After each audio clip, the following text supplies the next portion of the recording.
Hello, everyone. This is Dr. Bas again, another series for the Endocast with Dr. Bas. Today, I have a very honored patient.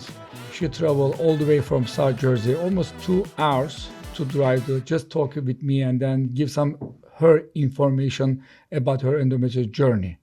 And then welcome to Lindsay. Welcome to the podcast, Lindsay. Thank you for having me. I appreciate it. Thank you very much for coming in and then sharing your information about your endometriosis. Lindsay, just can you describe me about your endometriosis journey? When did it start? When did you get diagnosed? Okay. I've had horrible periods and cycles for years and years and years. A long time ago, we were trying to have a baby, and that really spearheaded that. I found out that I had endometriosis. I went through fertility treatments, things like that. We ended up putting that on the back burner, and as the years went on, my pain got worse and worse and worse, and I ended up living my life on a 4-week schedule to the point that I would plan outings and vacations and everything based upon 4 weeks because I knew my pain was going to be so bad. I ended up throwing up from the pain every month. It became my normal. It wasn't normal. It wasn't normal. It wasn't normal, but to me, this was my normal. So like a trauma for you. Yes. So every month that came around, it would be the heating pad, it would be horrible excruciating pain, it would be throwing up, it would be missing work, missing birthdays, missing holidays, everything. So it's not normal, but to me it was because I didn't know any different because it just keeps getting worse and worse and worse. So during this time, have you thought that you have endometriosis or you think that you search about it? What's going on with you? So what happened was I have my regular gynecologist I went to once a year, and she would ask how my pain was. And I said, well, I could, take ibuprofen and heating pad and it was just kind of poo-pooed in a way, but it was, I can handle this because this is what you do. We just, we keep going, we keep grinding. So in my head, I knew that it was getting worse, but I didn't think about that it was my endo because it was so far in the past that I was diagnosed. So January of 2022, I woke up, I was in my cycle, and I turned to my husband and I said, oh, something is really wrong now. My stomach was so distended, it felt like there was a basketball bloating sitting in. So he ends up in the ER, and that's when they found that I had cysts on my ovaries. And from there, it spearheaded other surgeries that I had that were unsuccessful with the endometriosis. I had 2. And then after my second one, I knew that something was still wrong because I was still in the same pain I was prior to the 2 surgeries. So I remember saying, this can't be right. This pain is exactly the same. I've already had 2 surgeries. And not that everyone didn't believe me, but they were kind of like, how can this be? Because you're supposed to be fixed. Everything's supposed to be okay. But it wasn't. And I was still in the same pain I was. So I remember getting blood work to prove that I was in menopause. And the blood work came back that I was still in the middle of my cycle. And I was not supposed to have any ovaries. I don't have any girly parts at all. So how was I in the middle of a cycle? So I knew that something was still going on, that my endo was still there, I was not in menopause, etc. So that's when I started to Google. And at this point, I was gung-ho because I said, this has to end. So when I started to Google, I found your name and all your testimonials and your reviews you came highly recommended. And I woke my husband up. I was like, I got my blood work back. I'm not in menopause. I'm actually in the middle of a cycle, whatever that means, I don't know, because I'm not supposed to have any cycle. And I said, and I found a doctor. We're going to him this week. He's like, okay, back in it we went. And when we met up with you, I remember telling you my story, and you just listened. You took it all in. You asked me questions, but you never once dismissed it in any way. It was, oh wow, he's actually listening to me and he knows what I have and he understands it. And like you said, I'm gonna fix you. Yes. Perfect. Thank you very much for definitely you are right. So all my patients, including you, that the patients are basically doing their own homework, and then the pain is endometriosis pain. Just a quick briefly summary that if endometriosis is still there, And then the doctor is, unfortunately, it's not a easy surgery. It's like you need to get a skilled, experienced endometrial surgery. It's like a multidisciplinary team also if you need it, not all the time. If you're skilled and doing the surgery, and then the pain most of the time is go away after the good excision surgery.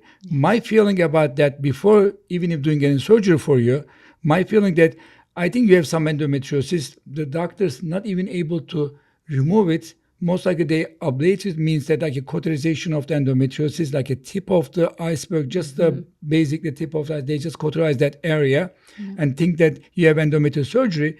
But unfortunately, it's not a real life, okay? So then if the first surgery is done and the second surgery is done, first of all, I'm very, very sorry about that you are passing this whole year with the dilemma that what's going on with you, and then the honesty of the surgery is not a very good thing from your end. Right. So when you came to me, I remember like yesterday that we talk each other, and Vic and you basically came, and then I listened to you guys. I knew that something is not right and something needs to be fixed. And then when you came, I immediately said, you know what, Lindsay, let's go forward. And then let's make it happen for you that the future life is going to be changed. And then we scheduled surgery and I performed the procedure. Quick brief, that it's almost like a 4-hour surgery, stage 4 endometriosis, difficult surgery. I discussed everything with you at that moment. And then I think when I finished the surgery, I knew that I changed your life. I feel that a gut feeling that this is like a most important, and I took a video, I showed it the video after that. This is the reason why we need more endometriosis specialists about this field. It's this like a misunderstanding, misinformation, and the reason why you are here. So tell me about after that, what happened after my surgery? How is your life? How are you feeling right now, basically? Yes. Right now I'm feeling great. 1 year anniversary, right? More than 1 year. 1 year, So I ended up having 3 surgeries in less than 1 year. You being my last and final, thank you. Third surgery, so yes, I'm at my 16-month post-op mark right now. And my surgery was 6 hours long. It was intense, even from this perspective of my husband too, just waiting around. But I knew what I was doing was right. I wish that I found you sooner.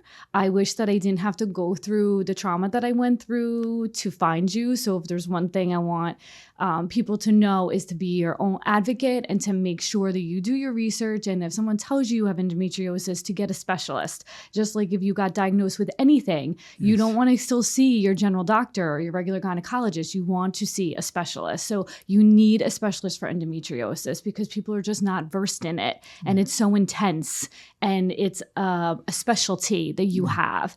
So after my surgery, I, every day walking around and getting better and healing, and I'm 100% pain-free in this moment right now, still 16 months later. 100% no calendar cycle anymore. I don't have to, I look at the calendar still because I have a planner, but I don't not need anymore, not anymore 4-week cycle plans. No emergency room visit, no waking up the bloating anymore, nothing. No ER visits, no throwing up, none of that. And that became, like I said, my normal, but I know that it's not. And now that I'm living on the other side of it, like there is hope for everybody and you can live a pain-free life.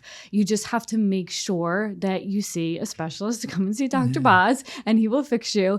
But it's a lot of healing physically, which I'm good, but then there's also the mental toll too. So like mental health is also extremely important when you're going through something like this. So if I could just have one person avoid the route that I took to save you a lot of that mental anguish, that's what I hope to get out of this as well. Definitely, Lindsay. I think this is all about the whole, like a holistic, including the holistic medicine and also the surgery. It's not only the surgery will fix the problem, but after surgery, we saw each other at least maybe 5 to 6 times already, explain everything. So I also prepare your mental that this is done. Sometimes the endometriosis is calling the phantom pain, even if there's no endometriosis there, but the body is still thinking that there is still endometriosis there. It's working together and then steady, and then just follow up the my patient, like you, that almost 16 months right now, you are still following up with me. So this is the practice also should be like that in the medicine. Yes. One surgery is good, but after surgery, following the patient is the most important part. Yes. And especially when they're going to the mental area, it's sometimes with trauma, it's calling a post-traumatic stress disorder. I believe this terminology after the endometriosis, the patient's basically struggling all the years, and then suddenly one surgery changed their life. Yes. The surgical people change. I changed the people's life, but in the meantime, also I will always encourage the people that talking with me, come to the visit, just the mental, also the prepare. Everything's all fit together. I think this is the journey that everybody needs to be experienced. Yes. So, most important part for me that when have you ever been diagnosed with endometriosis or the long one endometriosis? Don't just believe one doctor. Probably it's better to get a second opinion or even a third opinion. Yes. That what's the best for you. You can be your own advocate. Yes. But like you that, weekend you basically came to me. I really appreciate it. Yeah. And then just to take a time and be your boss basically. This is your body. You are the boss. Yes. You're all making on your decision. Right. For your future health. Exactly. Because people have a long life to live. And then the only thing that, basically blocking your way, that is your pain. The pain is the most critical point in people's life, that pain-free life can be happen if the correct diagnosis, correct surgery, and the correct postoperative care.